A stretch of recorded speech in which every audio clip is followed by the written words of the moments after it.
Hello everyone समस्त को आम यूट्यूब चैनल उत्कल आईक्यू को स्वागत। आज आम पढ़ा अष्टम श्रेणी इतिहास बहिर षष्ठ अध्याय अमेरिका और यूरोप रे जातीयतावादी आंदोलन पार्ट 4 वीडियो। यही वीडियो रे आमे आमर जो फ्रांस रो जो फरासी विप्लव होइतिला तार विप्लवर घटनावली सब जानिबा। फ्रांस सामाजिक और आर्थिक परिस्थिति अनायत्त हेबारु षोडश लुई कौन कले 1779 ख्रीष्टाब्द मे मास 5 तारिख रे फ्रांस एक प्रतिनिधि सभार बैठक डकाइले। सी कौन कले मे मास 5 तारिख रे फ्रांस गोटे प्रतिनिधि सभा बैठक डकाइले। सामंत पुरोहित साधारण लोक एकत्र बसाई से भिन्न भिन्न प्रकोष्ठ बसाइबार साधारण लोक अपमानित होई निकटवर्ती टेनिस पड़िया मिलित होई फ्रांस देश पई संविधान प्रचलित न होगा पर्यंत से माने एकत्रित रहिबे बोली शपथ नेले। जेतेबेले षोडश लुई कौन कले 1799 मे मास 5 तारिख गोटे प्रतिनिधि सभा डाकिले।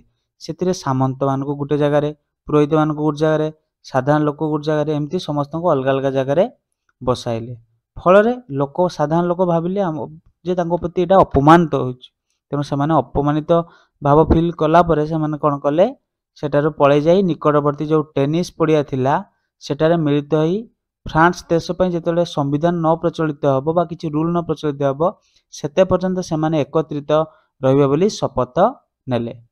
याकू टेनिस पड़िया शपथ कुआ जाय। ताने टेनिस पड़िया शपथ जदि कोन थिला ताने आमे लिखि परिबा जे सामंत पुरोहित और साधारण लोकंकु एकत्र न बसाई सेमानको भिन्न भिन्न प्रकोष्ठ रे बसाइबारु साधारण लोक कौन हेले अपमानित होई निकटवर्ती टेनिस पड़िया मिलित होई फ्रांस देश पई संविधान प्रचलित न होगा पर्यंत से एकत्रित रहिबे बोली शपथ नेले। याकू टेनिस पड़िया शपथ कुआ जाय। विप्लव पई आह्वान देई अत्याचार प्रतीक बास्तिल दुर्ग उपरे नजर पकाइले। विप्लव पई आह्वान देले सेमानक अत्याचार प्रतीक जोड़ा बास्तिल दुर्ग रे जो राजा रहउतले तांका जो अत्याचार होउते सेटरे तार प्रतीक बोली से दुर्ग को मन करी से ताकू नजर पकेले केमती बास्तिल दुर्ग को निजको अख्तियार को नेबे। तेणु 1789 ख्रीष्टाब्द जुलाई मास 14 तारिख दिन विप्लवी माने बास्तिल दुर्ग आक्रमण करी कारागार भांगी देले और बंदी मान को मुक्ति कले। तेणु कौन है 1789 ख्रीष्टाब्द जुलाई मास 14 तारिख दिन विप्लवी माने कौन कले बास्तिल दुर्ग को आक्रमण कले। आक्रमण करी ता कारागार को भांगी देले वो बंदी मान को मुक्त कले। से कौन कले जुलाई 14 तारिख दिन बास्तिल दुर्ग को आक्रमण कले कारागार को सब पूरा जो बंदी जो माने थिले कारागार को भांगी देवा फल कौन बंदी माने को सेटारू मुक्त करी छाड़ीदेले। बास्तिल दुर्गर जो गवर्नर और दुर्गरक्षी को हत्या कले। बास्तिल दुर्गर जो गवर्नर थिले बा दुर्ग को रक्षा करने जो रक्षी माने थिले तांको समाने हत्या कले। बास्तिल रा पतन पर षोडश लुई नामक मात्र शासक होई रहिले। बास्तिल दुर्ग जब पतन हो गला तापरे षोडश लुई कौन हेले नामक मात्र जन शासक होई रहिले तांको शासन कौनसी भैल्यू रहिला नहीं। तेणु से कौन हेले नामक मात्र जन राजा ही रहिबा सह समान किंतु तापांकर क्षमता सब छड़ाई निया गला। विद्रोही माने प्रतिनिधि सभा स्थान रे जातीय सभा नामक एक गोटे परिषद गठन कले। विद्रोही माने कौन हेले सभा स्थान रे गोटे जातीय परिषद गोटे गठन कले। यही सभा को पुणी जातीय संविधान सभा नाम नामित कर देश एक संविधान प्रणयन करागला। तेणु सेटा को से जातीय संविधान सभा नाम नामित कले तापरे संविधान को सेटा प्रणयन करागला। नूतन संविधान रे समस्त को समान अधिकार और स्वाधीनता दियागला। तेणु नूतन संविधान जिते चलला सेठी कौन है समान अधिकार दियागला एवं स्वाधीनता दियागला। योग्यता अनुसार सरकारी पदवी मिलवार व्यवस्था करागला। तेणु जार जो योग्यता अच्छी से अनुसार जो सरकारी पदवी थिला केमती मिलिबो तार मध्य व्यवस्था करागला। सबु श्रेणी लोक मान को ऊपर करभार समान हैला। कहार मध्य पातर अंतर हैला नहीं। समस्त मध्य करभार कर जहाँ भी समस्त देवे ये भी साधारण लोक देवे धनी श्रेणी लोक देवे गरीब श्रेणी लोक सब समान देवे। बिना विचार नागरिक को बंदी कर अधिकार बेआईन बोली घोषणा करागला। जदि बिना विचार आगु कौन कराउतला सेटा नागरिक मानक से बंदी करथिले केतेबेले राजा महाराजा को शासन बेले माने राजा जो लुई शासक माने थिले सेही समय बिना विचार नागरिक मानक बंदी करा जाउतला ताकू एमाने कौन कले बेआईन बोली घोषणा कले। एही घटना परे फ्रांस बहु सामंत ଧର୍ମଯାଜକ ଦେଶ ଛାଡ଼ି ଅନ୍ୟ ଦେଶକୁ ପଳାଇ ଯାଇ ସେହି ଦେଶରେ ସରକାରଙ୍କୁ ଫରାସୀ ବିପ୍ଳବ ବିରୋଧରେ ପ୍ରବର୍ତ୍ତାଇଲେ। ତେଣୁ ଏହି ଘଟଣା ପରେ ଫ୍ରାନ୍ସର ଯେଉଁ ବହୁ ସାମନ୍ତ ଲୋକମାନେ ଥିଲେ, ଧର୍ମଯାଜକମାନେ ଥିଲେ, ସେମାନେ କ'ଣ କଲେ, ଏଠୁ ଯେତେବେଳେ ତାଙ୍କର କ୍ଷମତା ଛଡ଼ା ନିଆଗଲା ସେମାନେ ଏ ଦେଶ ଛାଡ଼ି ଅନ୍ୟ ଦେଶକୁ ପଳାଇଲେ। ସେଠୁ ଯାଇ ତାଙ୍କ ସରକାରଙ୍କ ସହ ମିଶି ଫରାସୀ ବିପ୍ଳବ ମାନେ ଫ୍ରାନ୍ସ ଲୋକମାନଙ୍କ ବିରୁଦ୍ଧରେ ବିପ୍ଳବ କରିବା ପାଇଁ ପ୍ରବର୍ତ୍ତାଇଲେ।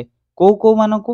ଇଂଲଣ୍ଡ, ଅଷ୍ଟ୍ରିଆ, ପ୍ରୁସିଆ ଆଦି ଦେଶକୁ ଗଲେ, ସେମାନେ ଯାଇ ସେମାନେ ଜଣାଇଲେ। ଫଳରେ ସେମାନେ କ'ଣ କଲେ, ଇଂଲଣ୍ଡ, ଅଷ୍ଟ୍ରିଆ, ପ୍ରୁସିଆ କ'ଣ କଲେ, ସେମାନେ ଏଠିକା ଯେଉଁ ବୋବୋ ଶାସକ ଥିଲେ, ଯେଉଁ ଲୁଇ ବଂଶ ଥିଲେ, ସେମାନଙ୍କୁ ସମର୍ଥନ ଜଣାଇଲେ।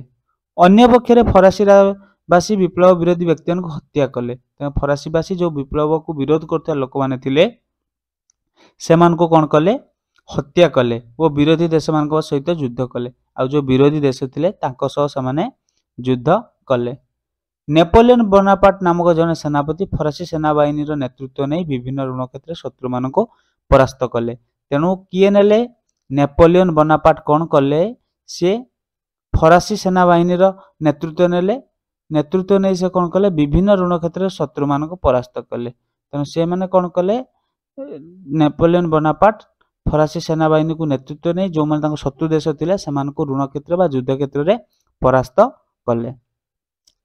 1792 ସେପ୍ଟେମ୍ବର 20 ତାରିଖରେ ଶତ୍ରୁ ସୈନ୍ୟମାନେ ପରାଜିତ ହେବା ପରେ ବିପ୍ଳବୀମାନେ ଉକ୍ତ ଦିନ ଏକ ଜାତୀୟ କନଭେନସନ ଆହ୍ୱାନ କଲେ। କେଉଁ ଦିନ? 1792 ମସିହା ସେପ୍ଟେମ୍ବର 20 ତାରିଖ ଦିନ ଯେଉଁ ଶତ୍ରୁ ସୈନ୍ୟମାନେ ଥିଲେ ସେମାନେ କ'ଣ ହେଲେ, ଯୁଦ୍ଧରେ ପରାଜିତ ହୋଇଗଲେ।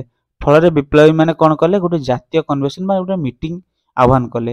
ଏହି କନଭେନସନ ଦିନଠାରୁ ରାଜତନ୍ତ୍ର ଲୋପ ପାଇ ଫ୍ରାନ୍ସ ଏକ ସାଧାରଣତନ୍ତ୍ର ରାଷ୍ଟ୍ରରେ ପରିଗଣିତ ହେଲା ବୋଲି ଘୋଷଣା କରାଗଲା। ମାନେ ଏଇ ଦିନ ଯେଉଁ ଦିନ ହେଲା এই କନଭେନସନ, ସେଇ ଦିନଠାରୁ ଘୋଷଣା କରାଗଲା ଯେ ଆଜିଠାରୁ ଆମର ରାଜତନ୍ତ୍ର ଲୋପ, ଆମର ରାଜତନ୍ତ୍ର ବୋଲି କିଛି ରହିବ ନାହିଁ, ଫ୍ରାନ୍ସ ଗୋଟିଏ ସାଧାରଣତନ୍ତ୍ର ରାଷ୍ଟ୍ର ବୋଲି ସେଇଦିନ ଘୋଷଣା କରାଗଲା। ପୁରାତନ ସମ୍ବିଧାନ ବଦଳରେ ସାଧାରଣତନ୍ତ୍ର ଭିତ୍ତିକ ନୂତନ ସମ୍ବିଧାନ ପ୍ରଣୟନ କରାଗଲା। ତେଣୁ ପୁରୁଣା ଯେଉଁ ସମ୍ବିଧାନ ଥିଲା ତାକୁ ହଟାଯାଇ ନୂଆ ସାଧାରଣତନ୍ତ୍ର ଭିତ୍ତିକ ଦେଶର କେମିତି ସମ୍ବିଧାନ ହବ, ଗୋଟେ ନୂଆ ସମ୍ବିଧାନ ତାକୁ ପ୍ରଣୟନ କରାଗଲା। ଫ୍ରାନ୍ସ ରାଜାରାଣୀ ବିପ୍ଳବୀଙ୍କ ଭୟରେ ଗଭୀର ରାତ୍ରିରେ ଛଦ୍ମବେଶରେ ପଳାଇ ଯାଉଥିବା ବେଳେ ବିପ୍ଳବୀମାନଙ୍କ ହାତରେ ଧରା ପଡ଼ିଥିଲେ। ତେଣୁ ଫ୍ରାନ୍ସ ଯେଉଁ ରାଜାରାଣୀ ଯିଏ ବି ଥିଲେ ସେ ବିପ୍ଳବୀଙ୍କ ଭୟରେ ଗଭୀର ରାତିରେ ଛଦ୍ମବେଶ ମାନେ ଗୋଟେ ଅଲଗା ବେଶ ହେଇକି ସେମାନେ ସେଠାରେ ପଳାଇ ଯାଉଥିଲେ, ମାତ୍ର ବିପ୍ଳବୀମାନେ ତାଙ୍କୁ ଧରି ପକାଇଲେ। ବିପ୍ଳବୀମାନେ 1793 ଖ୍ରୀଷ୍ଟାବ୍ଦରେ ଗିଲୋଟିନ୍ ନାମକ ଯନ୍ତ୍ର ସାହାଯ୍ୟରେ ରାଜା ଷୋଡ଼ଶ ଲୁଇ ଓ ରାଣୀଙ୍କ ମୁଣ୍ଡକାଟ କରିଥିଲେ। ମାନେ ସେତେବେଳେ ରାଜା କିଏ ଥିଲେ? ଷୋଡ଼ଶ ଲୁଇ ଥିଲେ। ସେ ବିପ୍ଳବୀମାନଙ୍କୁ ଭୟରେ କ'ଣ କରୁଥିଲେ, ଛଦ୍ମବେଶରେ ସେଠାରେ ପଳାଉଥିଲେ, କିନ୍ତୁ ବିପ୍ଳବୀମାନେ ତାଙ୍କୁ ଧରିନେଲେ। କାହାଙ୍କୁ? ରାଜା ଷୋଡ଼ଶ ଲୁଇଙ୍କୁ ଆଉ ରାଣୀଙ୍କୁ। ତାଙ୍କୁ ଧରିକି ଗିଲୋଟିନ୍ ନାମକ ଯନ୍ତ୍ର, ଏଇଟା ହେଉଛି ଗିଲୋଟିନ୍ ଯନ୍ତ୍ର, ମାନେ ବେକ ପୁରେଇକି ସେଥିରେ ଛାଡ଼ି ଦେଇଥିଲେ, ବେକ ପୁରା ବେକର ମୁଣ୍ଡ ଅଲଗା ହେଇଯିବ। ତେଣୁ ସେମିତି ଗିଲୋଟିନ୍ ଯନ୍ତ୍ର ପୁରାଇ ତାଙ୍କୁ ବିଭତ୍ସ ହତ୍ୟା କରାଯାଇଥିଲା। ବର୍ତ୍ତମାନ ଆମେ ଜାଣିବା ଫରାସୀ ବିପ୍ଳବର ପ୍ରଭାବ। ଏ ଯେଉଁ ଫରାସୀ ବିପ୍ଳବ ହୋଇଥିଲା ତାର ପ୍ରଭାବ ସମାଜ ପ୍ରତି କେମିତି ପଡ଼ିଥିଲା। ଫରାସୀ ବିପ୍ଳବର ପ୍ରଭାବ ସମଗ୍ର ପୃଥିବୀକୁ ପ୍ରଭାବିତ କରିଥିଲା। କେମିତିକା? ଏହା ଯେଉଁ ରାଜତନ୍ତ୍ର ଶାସକକୁ ଧ୍ୱଂସ କରି ପ୍ରଜାତନ୍ତ୍ର ଶାସନ ପ୍ରତିଷ୍ଠା କରିଥିଲା ତାହା ସମସ୍ତଙ୍କ ପାଇଁ ଗୋଟେ ପ୍ରେରଣା ଯୋଗାଇଥିଲା। ଏହାଦ୍ୱାରା ସାମନ୍ତବାଦ ଯେଉଁ ଥିଲା, ସାମନ୍ତବାଦ କ୍ଷମତା ତାହା ଲୋପ ପାଇବାରେ ସହାୟ ହୋଇଥିଲା। ଆଉ ଗିର୍ଜା ଗୁଡ଼ିକର ଯେଉଁଗୁଡ଼ିକ ଥିଲା ତା ଅଧୀନରେ ଯେଉଁ ସମ୍ପତ୍ତି ଥିଲା ସେଥିରେ ଯେଉଁ ଧର୍ମଯାଜକ ଥିଲେ ସେମାନେ ଲୋକମାନଙ୍କୁ ବିଭିନ୍ନ ଖରାପ ଜିନିଷ ପ୍ରବର୍ତ୍ତାଉଥିଲେ, ତାକୁ ମଧ୍ୟ କଣ୍ଟ୍ରୋଲ କରାଯାଇଥିଲା। ଏହା ଫଳରେ ଗିର୍ଜା ଗୁଡ଼ିକର ଯେଉଁ ସମ୍ପତ୍ତି ଥିଲା ତେଣୁ ତାକୁ ମଧ୍ୟ ସେମାନେ ବାଜ୍ୟାପ୍ତ କରାଯାଇ ମଧ୍ୟବିତ୍ତ ମାନେ ଯେଉଁଟା ମଧ୍ୟମ ଶ୍ରେଣୀର ଲୋକ କୃଷକମାନଙ୍କ ମଧ୍ୟ ତାଙ୍କୁ ବାଣ୍ଟି ଦିଆଗଲା। ଫଳରେ ଲୋକମାନେ ବହୁତ ଉପକୃତ ହେଲେ।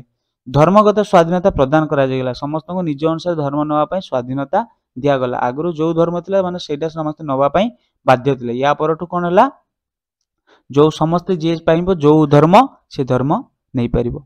ଆଧୁନିକ ଯୁଗରେ ଗଣ ଆନ୍ଦୋଳନ ପରମ୍ପରା ସୃଷ୍ଟି ହେଲା। ଆଧୁନିକ ଯୁଗରେ କ'ଣ ହେଲା, ଗଣ ଆନ୍ଦୋଳନ ମାନେ ଲୋକମାନଙ୍କ ଆନ୍ଦୋଳନ ପରମ୍ପରା କ'ଣ ହେଲା, ସୃଷ୍ଟି ହେଲା। ଏହା ସ୍ୱେଚ୍ଛାଚାରୀ ରାଜତନ୍ତ୍ର ବିରୋଧରେ ବିପ୍ଳବ କରିବାକୁ ପ୍ରେରଣା ଦେଇଥିଲା। ତେଣୁ ଏହା କ'ଣ ହେଲା, ସ୍ୱେଚ୍ଛାଚାରୀ ବା ନିଜ ହିସାବରେ ଯେଉଁ ରାଜତନ୍ତ୍ର ଚାଲିଥିଲା ତାକୁ ବିରୋଧ କରିବାରେ ଗୋଟେ ପ୍ରେରଣା ଦେଇଥିଲା। ବର୍ତ୍ତମାନ ଆମର ଏଇ ପାର୍ଟ 4 ଭିଡ଼ିଓଟି ଏଇଠି ସରିଗଲା। ନେକ୍ସଟ ପାର୍ଟ 5ରେ ଆମେ ଜର୍ମାନୀ ଏକତ୍ରୀକରଣ ପଢ଼ିବା। ଆଜି ଫରାସୀ ରାଷ୍ଟ୍ର ବିପ୍ଳବର ପ୍ରଭାବ ବାବଦରେ ଜାଣିଲେ, ଫରାସୀ ରାଷ୍ଟ୍ର ବିପ୍ଳବରେ କ'ଣ ବିପ୍ଳବ କେମିତି ହେଇଥିଲା ସେ ବାବଦରେ ଜାଣିଲେ। ତେଣୁ ଯାହାର ବି ଯଦି କିଛି ଭିଡ଼ିଓରେ ଡାଉଟ୍ ହେଇଯାଉଛି ମୋତେ କମେଣ୍ଟରେ ପଚାରି ପାରିବ। ଭିଡ଼ିଓଟି ଭଲ ଲାଗିଲେ ନିହାତି ଭିଡ଼ିଓକୁ ଲାଇକ୍ କର, ଚ୍ୟାନେଲକୁ ସାଙ୍ଗମାନଙ୍କୁ ସେୟାର କର, ଚ୍ୟାନେଲକୁ ସବସ୍କ୍ରାଇବ୍ କରିବା ସହ ଘଣ୍ଟି ବଟନ୍ ଦବାଇ ଅଲ୍ ନୋଟିଫିକେସନ୍ ଅନ୍ କରିଦିଅ। फल चैनल जेकोसी वीडियो अपलोड हेले प्रथम तार नोटिफिकेशन टी पाई परिबो। वीडियोटी समस्त पूरा देखि समस्त मोर बहुत बहुत धन्यवाद।